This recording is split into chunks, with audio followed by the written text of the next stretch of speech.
Inner North London, top floor flat, all white walls, white carpet, white cat, rice paper partitions, modern art and ambition. The host's a physician, bright bloke, has his own practice, his girlfriend's an actress, an old mate of ours from home, and they're always great fun, so to dinner we've come. The fifth guest is an unknown. The hosts have just thrown us together for a favour, because this girl's just arrived from Australia and she's moved to North London and she's the sister of someone or has some connection. As we make introductions, I'm struck by her beauty. She's irrefutably fair, with dark eyes and dark hair. But as she sits, I admit I'm a little bit wary, because I notice the tip of the wing of a fairy tattooed on that popular area just above the derriere, and when she says, "I'm Sagittarian," I confess a pigeonhole starts to form, and is immediately filled with pigeon when she says her name is Storm. Conversation is initially bright and light-hearted, but it's not long before Storm gets started. "You can't know anything. Knowledge is merely opinion," she opines over her Cabernet Sauvignon vis-a-vis some unhippily empirical comment made by me. Not a good start, I think. We're only on pre-dinner drinks, and across the room my wife widens her eyes, silently begs me, "Be nice." A matrimonial warning not worth ignoring, so I resist the urge to ask Storm whether knowledge is so loose weave of a morning when deciding whether to leave her apartment by the front door or the window on her second floor. The food is delicious, and Storm, whilst avoiding all meat, happily sits and eats as the good doctor, slightly pissedly, holds court on some anachronistic aspect of medical history, when Storm suddenly insists, "But the human body is a mystery.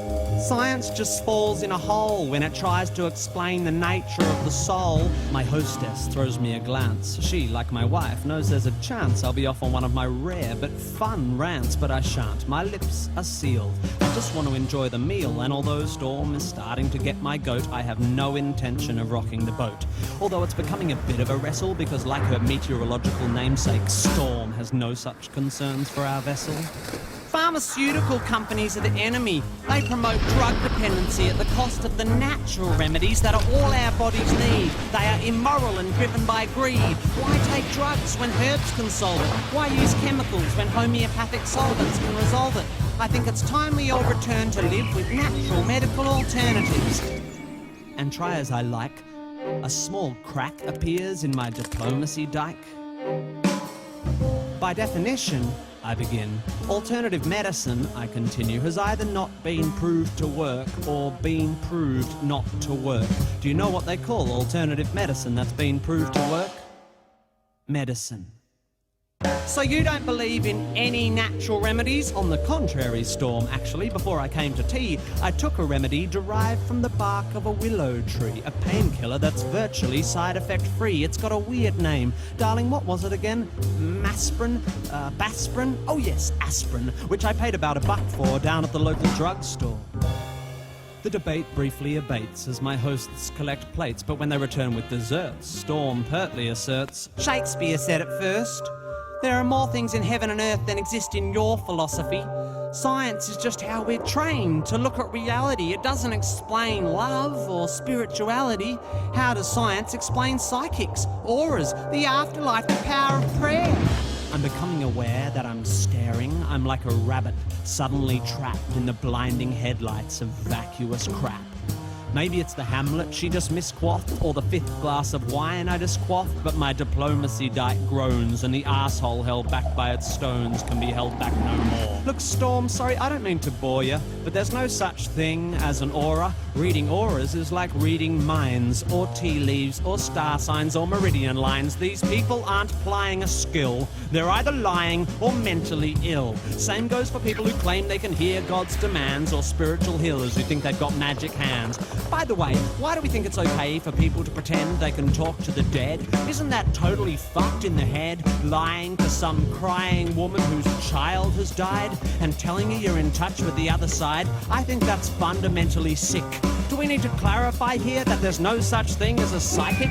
What are we fucking to? Do we actually think that Horton heard a who? Do we still believe that Santa brings us gifts? That Michael Jackson didn't have facelifts? Are we still so stunned by circus tricks that we think the dead would want to talk to pricks like John Edward?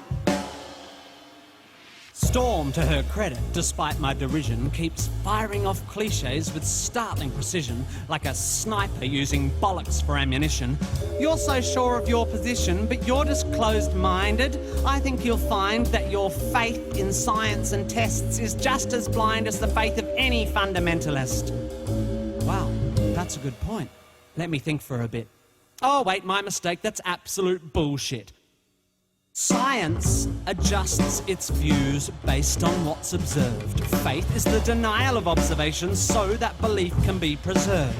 If you show me that, say, homeopathy works, then I will change my mind. I will spin on a fucking dime. I'll be as embarrassed as hell, yet I will run through the streets yelling, "It's a miracle! Take physics and bin it! Water has memory, and whilst its memory of a long-lost drop of onion juice seems infinite, it somehow forgets all the poo it's had in it. You show me that it works, and how it works, and when I've recovered from the shock, I will take a compass and carve fancy that on the side of my cock."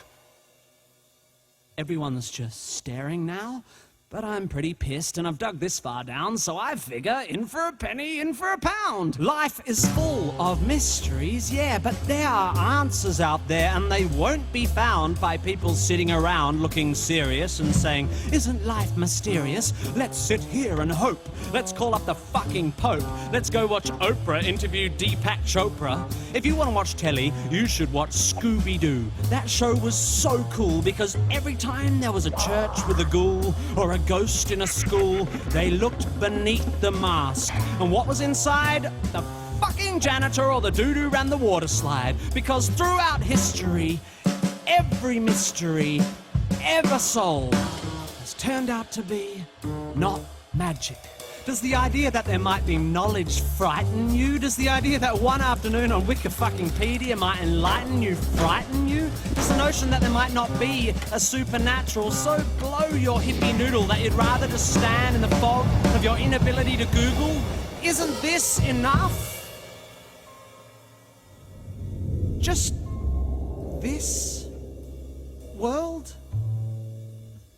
Just this? Beautiful, complex, wonderfully unfathomable natural world?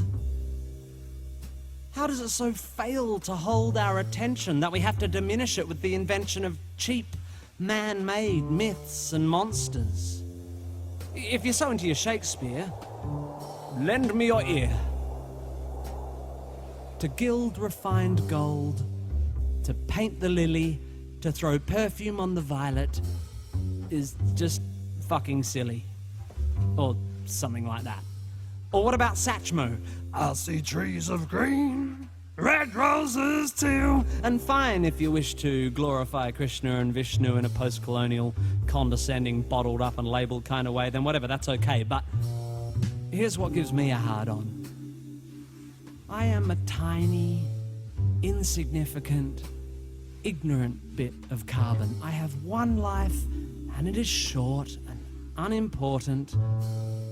But thanks to recent scientific advances, I get to live twice as long as my great-great-great-great-uncles and aunts. Twice as long to live this life of mine. Twice as long to love this wife of mine. Twice as many years of friends and wine, of sharing curries and getting shitty at good-looking hippies with fairies on their spines and butterflies on their titties.